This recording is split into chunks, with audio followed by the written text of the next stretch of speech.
Assalamualaikum warahmatullahi wabarakatuh. Alhamdulillah wassalatu wassalamu ala Rasulillah Sayyidina Muhammad ibn Abdillah. Amma ba'd. Sahabat assalam yang senantiasa dimuliakan oleh Allah Subhanahu wa taala. Kita berjumpa kembali pada pertemuan yang kedua, masih dalam edisi cerita tentang riwayat para sahabat atau orang-orang soleh. Kenapa pada pertemuan ini selalu menceritakan orang-orang soleh? Satu alasan, kita memegang pendapat Imam Al-Ghazali. Jadi ketika orang-orang soleh disebutkan, maka turun rahmat. Di tradisi di Indonesia yang terkenal dengan namanya manakib. Ada manakib Syekh Abdul Qadir Al-Jailani, manakib Imam Asy-Syafi'i, dan manakib-manakib orang soleh lainnya. Pada pertemuan kali ini kita akan membahas, masih menceritakan tentang 10 sahabat yang dijamin masuk surga. Pada edisi yang pertama, saya sudah menceritakan singkat tentang sahabat yang kelima, yaitu sahabat Abu Ubaidah bin Jarrah. Dan pertemuan untuk kali ini kita akan menceritakan tentang sahabat Sa'ad bin Abi Waqqas. Seperti disampaikan, banyak sahabat dari kalangan Ansor yang berdiam di Madinah, yang tinggal di Madinah. Para sahabat Al-Muhajirin yang melakukan rihlah perjalanan dari kota Mekah ke Madinah, mengenal siapa Sa'ad bin Abi Waqqas. Nah, beliau lahir pada tahun 23 sebelum Hijriah. Pada tahun 23 sebelum Hijriah. Nah, berarti lahirnya sebelum sahabat Abu Ubaidah bin Jarrah. Kalau sahabat Abu Ubaidah bin Jarrah lahir pada tahun 30 sebelum Hijriah, tapi kalau sahabat Sa'ad bin Abi Waqqas itu lahir pada tahun 23 sebelum Hijriah. Nah, Sa'ad bin Abi Waqqas merupakan salah satu sahabat yang istimewa. Kenapa saya katakan istimewa? Karena beliau itu menjadi salah satu sahabat yang 10 yang dijamin oleh baginda Rasul masuk surga setelah sahabat Abu Ubaidah bin Jarrah. Kalau sahabat Khulafaur Rasyidin, Abu Bakar, Umar, Utsman, Ali, itu sudah pasti sahabat yang istimewa. Disusul oleh sahabat Abu Ubaidah bin Jarrah. Dah, yang ke-6, ini adalah sahabat Sa'ad bin Abi Waqqas. Saya sampaikan kembali, kalau kita melihat film, tontonan, sejarah tentang Sa'ad bin Abi Waqqas yang ditampilkan oleh aktor-aktor mereka, ternyata itu jauh sifat-sifat baik fisik atau sifatnya dari kitab yang saya baca. Coba, yang penting ketika saya menyebutkan ciri-ciri bentuk tubuhnya Sa'ad bin Abi Waqqas, jangan sampai ada yang salah menafsirkan, bahkan membayangkan, kok gitu? Jadi sahabat Sa'ad bin Abi Waqqas itu memiliki postur tubuh yang pendek. Bayangkan.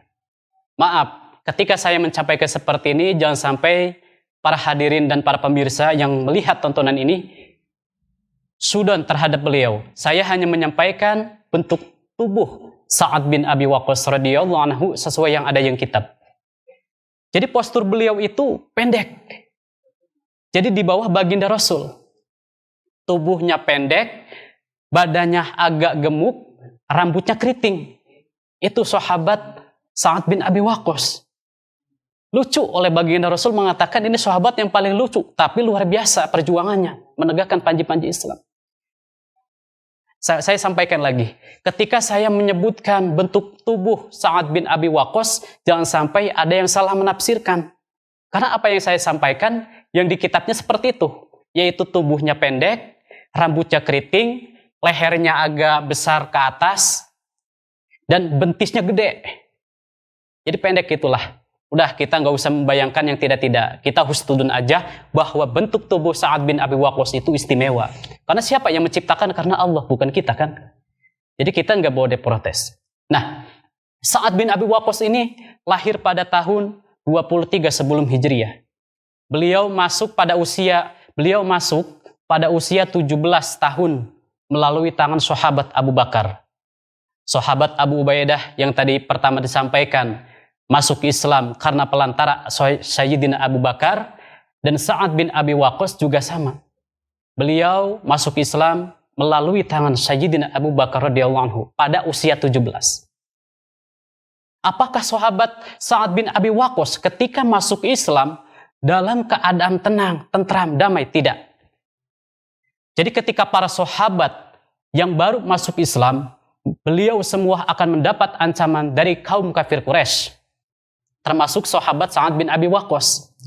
Bukan dari golongan kafir Quraisy saja, keluarganya sendiri. Ketika sahabat Sa'ad bin Abi Waqqas masuk Islam, terdengarlah kabar demikian ke telinga ibundanya. Akhirnya sang ibunda kaget mendengar anaknya yang bernama Sa'ad bin Abi Waqqas masuk Islam. Kaget nih. Kenapa? Karena tidak nerima. Seorang anak, putra kesayangan, yang pada saat itu masih memegang ajaran lama, tiba-tiba mendengar ajaran baru bahwa Sa'ad bin Abi Waqqas itu masuk Islam. Kaget ibundanya. Akhirnya ibundanya mengatakan kepada Sa'ad bin Abi Waqqas dalam satu riwayat, "Sa'ad, kenapa kau masuk agama baru yang dibawakan oleh Muhammad?" Itu dalam satu riwayat. Namun dijawab oleh beliau Sa'ad bin Abi Waqqas, gara-gara mengikuti ajaran baru yang dibawakan oleh sahabat Abu Bakar setelah masuk Islamnya sahabat Abu Ubaidah. Nah, setelah mendapat kabar bahwa sahabat Sa'ad bin Abi Waqqas masuk Islam, ibunya langsung marah. Dan ini emang resiko zaman dulu. Ketika ada sahabat yang masuk Islam, pasti akan mendapat penolakan yang begitu luar biasa, baik dari kafir Quraisy maupun dari keluarga. Nah, untuk sahabat Sa'ad bin Abi Waqqas, ketika memasuki Islam, beliau mendapat kecaman, bahkan mendapat rasa yang tidak senang oleh ibunda sendiri. Akhirnya beliau berkata kepada ibunda, "Wahai ibuku, seandainya ibu memiliki 100 nyawa, satu persatu nyawa ibu dicabut oleh malaikat, saya akan tetap mengikuti ajaran baru. Menurut riwayat lain, mengikuti ajaran Nabi Muhammad, dan tetap akan meninggalkan ajaran lama." Artinya sahabat Sa'ad bin Abi Waqqas itu, ya terserah ibu. Kalau mau makan silahkan, kalau mau tidak makan silahkan. Kenapa? Karena tadi. Jadi ketika sahabat Sa'ad bin Abi Waqqas masuk Islam, ibunya itu melakukan mogok makan. Bayangkan selama 3 hari 3 malam tidak makan, tidak minum. Seorang ibu yang sudah tua renta berikrar menekatkan dirinya akan tidak mau makan selama 3 hari 3 malam sebelum Sa'ad bin Abi Waqqas kembali ke ajaran jahiliyah atau ke ajaran lamanya. Yang tadi seperti saya sampaikan, dijawab oleh Sa'ad bin Abi Waqqas. Pada intinya, walaupun ibu punya 100 nyawa, dicabut satu-satu nyawa ibu dan diperlihatkan oleh Sa'ad bin Abi Waqqas, Sa'ad bin Abi Waqqas akan tetap mempertahankan ajaran baru yang dibawakan oleh baginda Rasulullah SAW. Nah, padahal pada saat itu ibunya sudah merasa tidak kuat. 3 hari 3 malam tidak makan, tidak minum. Tidak ada asupan makanan dan minuman. Cuman merasa gengsi. Jangan sampai aksi mogok makan dan minum ini gagal di depan sahabat Sa'ad bin Abi Waqqas. Seketika itu langsung ibunya pingsan, tidak menyadarkan diri. Oleh saudaranya yang bernama Imarah bin Waqqas, akhirnya dibangunkanlah sang ibu karena tidak kuat menahan lapar, tidak minum, karena menekatkan dirinya supaya Sa'ad bin Abi Waqqas murtad lagi. Akan tetapi keimanan sahabat Sa'ad bin Abi Waqqas itu tetap kuat. Nah, jadi ketika kejadian seperti itu, sang ibu bangun dan diminumi oleh sahabat Sa'ad bin Abi Waqqas, saudara sahabat Sa'ad bin Abi Waqqas yang itu bernama Imarah bin Waqqas. Nah, kenapa? Oleh baginda Rasul, Sa'ad bin Abi Waqqas itu pemanah yang sangat handal. Bayangkan, ketika perang Uhud terjadi, salah satu sahabat selain sahabat Sa'ad bin Abi Waqqas itu berada di posisi barisan belakang. Sahabat Sa'ad bin Abi Waqqas itu berada di sebelah kanan baginda Rasul sambil menaiki kuda dan memegang panah. Menurut riwayat yang lain, itu berada di sebelah kiri baginda Rasul.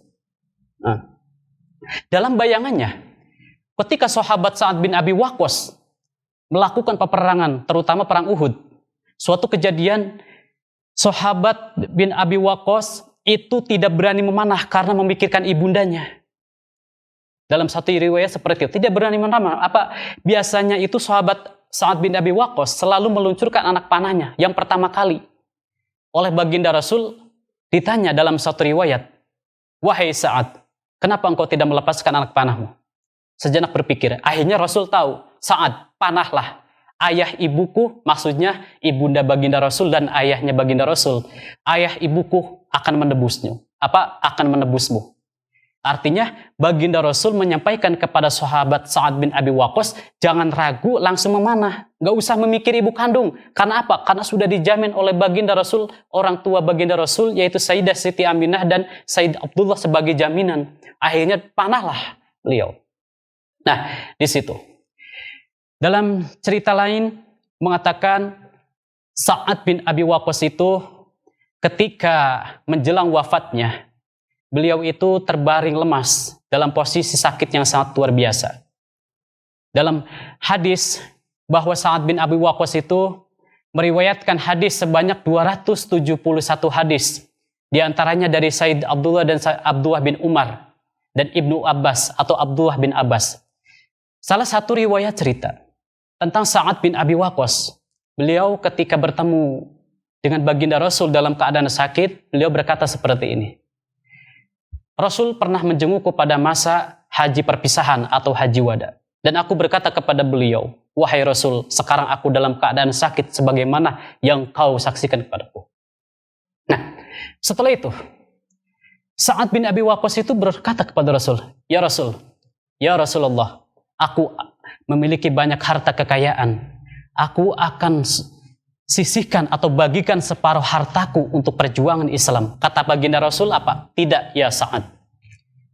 Nah, setelah itu beliau berkata lagi, sahabat Sa'ad bin Abi Waqqas kepada baginda Rasul, "Aku akan membagikannya 2/3. Apa jawaban beliau? "Tidak Rasul." Apa jawaban beliau? "Tidak." Lantas sahabat Sa'ad bin Abi Waqqas berkata lagi kepada baginda Rasul, dalam satu riwayat, "Baiklah ya Rasul, saya akan membagikan 1/3. Dijawab oleh beliau, "1/3 itu banyak ya sahabat Sa'ad." Dilanjutkan oleh sabda beliau, "Lebih baik kamu meninggalkan keluargamu dalam keadaan kaya daripada kamu meninggalkan harta kamu tidak sama sekali kepada ahli warismu." Nah, itu karena apa yang dilakukan oleh sahabat Sa'ad bin Abi Waqqas, beliau itu selalu 1% pun menjadikan hanya semata-mata untuk perjuangan Islam dan ingin mencari ridho dari Allah Subhanahu wa taala. Akhirnya harta kekayaan sahabat Sa'ad bin Abi Waqqas radhiyallahu anhu, beliau sisihkan 1/3 hartanya untuk perjuangan Islam dan sisanya untuk ahli warisnya. Jadi sahabat Sa'ad bin Abi Waqqas itu tidak punya ahli waris. Hanya punya satu putri sematawayang. Sebagaimana yang disabdakan baginda Rasul, lebih baik meninggalkan harta kekayaan untuk keluarga daripada keluarga tidak punya apa-apa dan meminta kepada yang lain. Dan disitulah akhirnya berdoalah sahabat Sa'ad bin Abi Waqqas. Beliau mengatakan ingin dicabut nikmat dunianya. Selang beberapa setelah pertemuan dengan baginda Rasul pada waktu haji wada, beliau dicabut kenikmatan pandangannya oleh Allah Subhanahu wa taala, yaitu buta. Nah, dalam keadaan buta seperti itu. Akan tetapi beliau tetap teguh, tetap menikmati karena beliau menjadi salah satu orang dari 10 sahabat yang dijamin masuk surga oleh baginda Rasulullah.